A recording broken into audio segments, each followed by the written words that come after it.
Hello, and welcome to Don't Go My Channel. It is 11:11 on Wednesday.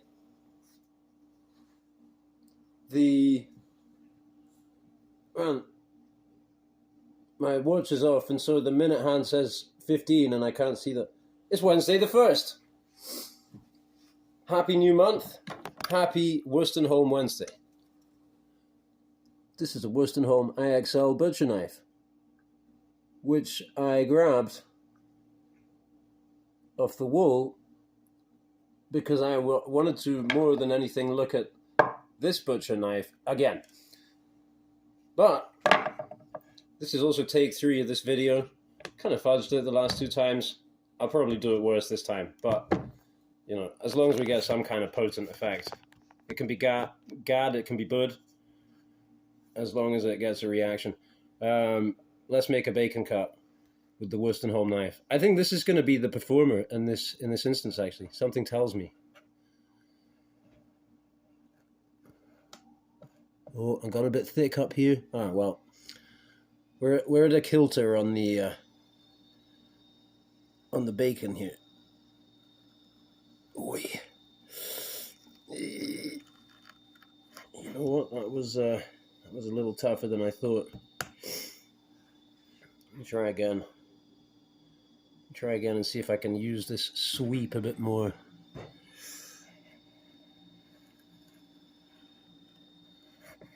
Oh, that worked. Oh, that was nice and thin. Oh, okay. So I need practice at this. I really need practice. I thought, you know, me with all my hours I spend on the knives and I keep them nice and sharp, but cutting a nice thin slice of bacon for me is not a doddle yet. So let's try a cut with this one. See how I fare. See if I can match that. I wouldn't really want thinner than that.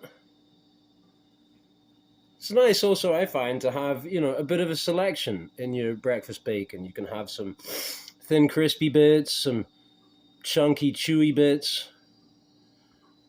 There's a dog hair, I think. Unless it's a pig hair. It could be, oh, whatever it is. Maybe a beard hair. Oh man, I wrecked it. Okay, let's try again. I'll tell you what, it's not like cutting cardboard. There's got a lot of steering involved. Ew, not bad. Quite a lot chunkier. See if I can go one more time and get a thin one.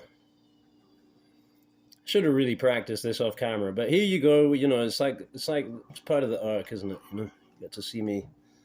Ideally, you get to see me sucking at something and then come back in a year and I'll be better at it.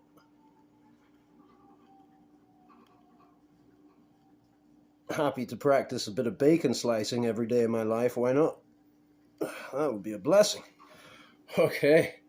Yeah, that's pretty thin. So I would have to get a lot more practice before I think I could definitively say, you know, which one I think is the superior knife for bacon cutting. But they both do the job. Now for a bit of fun, let's try this one. I'm going to also try and get a nice thin slice. Yeah, I'll put these down here.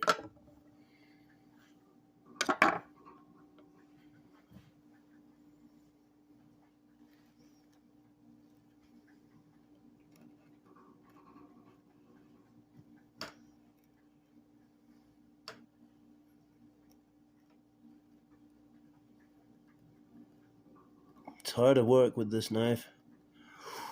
A bit hard to work.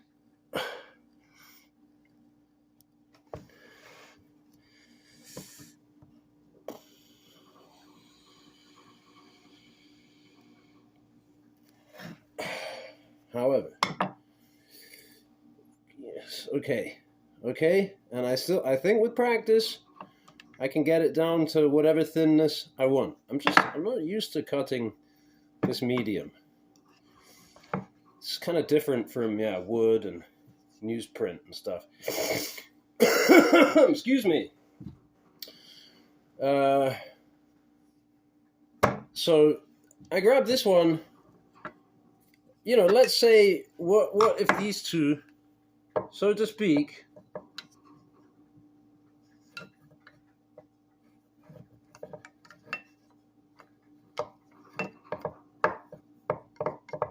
had a baby? No, that's not right. I meant, what if these two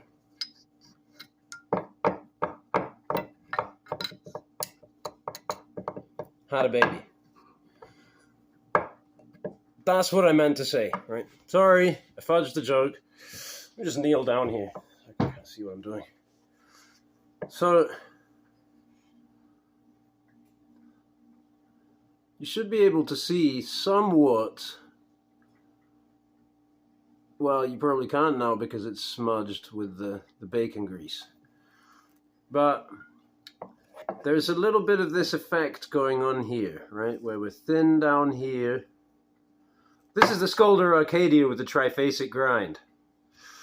That's way back handle in lilac with lilac pins. Two-way taper tang. Is that two-way? Yeah, lightly. And it's a very extremely robust knife. You might not think so. The design suggests that it would kind of break in the middle, but because it's 5160 steel, and I believe because of some other features which it has, it is very tough. I have put this knife through a lot of use and abuse, and it's come out fine. And I think there are good reasons for this. Steel choice asides, and also stock thickness asides, because you know that would be the measurement in a way that's important, right? Not up here. In a way, however, there's a lot going on there. I can't go on about it too long, I guess. But yeah, this curve here, this mass here, I find that this knife works very well for a variety of tasks, and indeed the notion was to go for the mythical and paradoxical and inconceivable one-tool option with this knife. But it's kind of a bushcraft survival knife. Anyway, this will, I would imagine, fare a lot better in a bacon slicing, potentially, than you know, a standard kind of Scandi grind knife, because you have this thinness here to initiate the cut, and then you have a wedging effect here, which is what it still takes a bit of effort to push through that, but also to finish off, you have a kind of a flat grind here. So this recurve can be very thin here comparatively, because it's of the nature of the engineering. It's like a suspension bridge, right? This area here, if you have a belly like this and you push down hard enough on it, it's going to do that. And beyond here, it's going to resist a lot more, correct? So that this is already the resilient form, I believe. And I feel like this has revealed itself to me through use of recurved implements. If you think about a bill hook, it's a chopping implement, but it's the good ones are very thin, but the spine backs up the edge the whole way, you know? And anywhere you hit on the edge, it's not there's no this. It's always that the whole way up. It's or maybe flat at the bottom down here, but you know that's very well supported. And so on this design, you don't have that, but of course you don't need it. It's just thin and slicey the whole way. For what you're doing, if you're only cutting meat. However, sometimes if you're butchering, you may encounter bone, you may encounter sinew, and that kind of thing.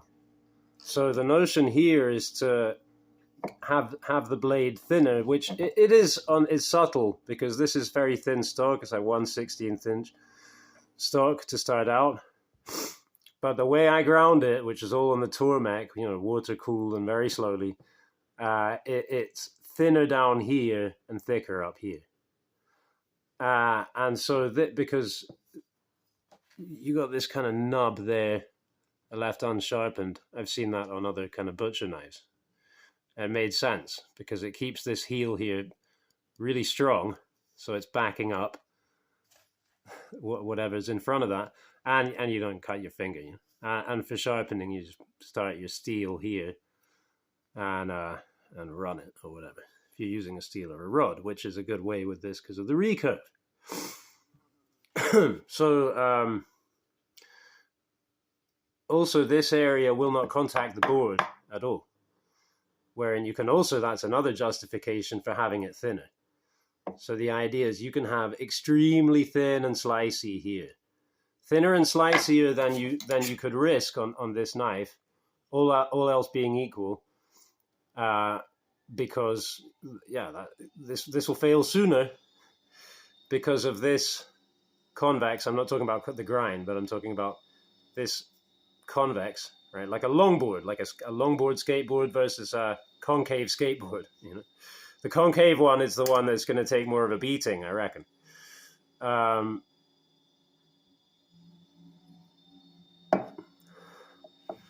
to gather my thoughts here.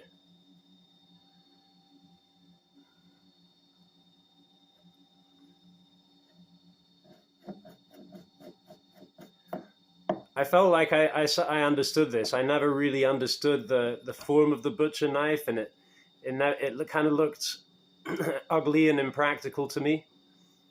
But now I think I see the logic potentially, or a logic into using this form, because this part is to be kept a little thicker and more robust for going on the board, for coming up against bone, for cutting sinew or connective tissue and stuff like that.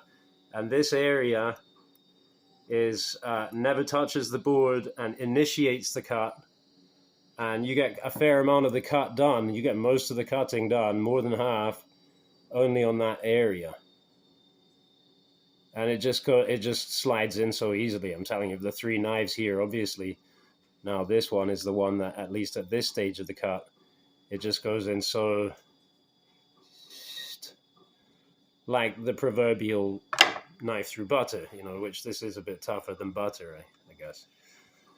And it's got a lot more kind of grain structure in it. So, cutting butter, you don't have to try and steer and, accommodate for the fact that your knife is getting pulled or pushed in one way or the other. Like here, it's easy for the blade to start to wander. That also raises the issue of edge deflection, right? Which this edge being thinner, I would say it's impossible for it to deflect. Again, all being equal, this is going to deflect more than that because it's strung up from the high points. Right? This stands proud. Yeah. I think that's made my case, and also regards this knife, I thought that I would like to make a run of these knives. So let's say maybe 10. 10 is quite a lot. That's a big project for me. Massive, in fact. Probably way more, biting off more than I can chew, let's say. But, why not try? And I don't have to give myself time limits, wherein it is perfectly feasible. In my lifetime, I can bang out 10 of these. I don't have 10 Taiwanese cleavers from possibly the late 80s, early 90s of this particular spec to turn into this, but I really like it just the way it is. I like the handle, the shape of it, the style of it, the shape of the blade, the little elf's hat there I put on the tip. I think that for someone else, they could have the same experience as me, which is first of all, you look at this and you're like, well, that looks meh. I don't really see the point. It looks like kind of like a spatula or something. But done up to the right characteristics, I think it could, you know, it could occupy a good niche in someone's arsenal, and not necessarily even just in the kitchen. You know, this could find other applications, possibly the camp knife. Could maybe, depending on how you run it, you could use it to do a little bit of slashing, a little bit of self-defense, whatever, you know. Sharpen that swedge out, just flick cuts. I don't know.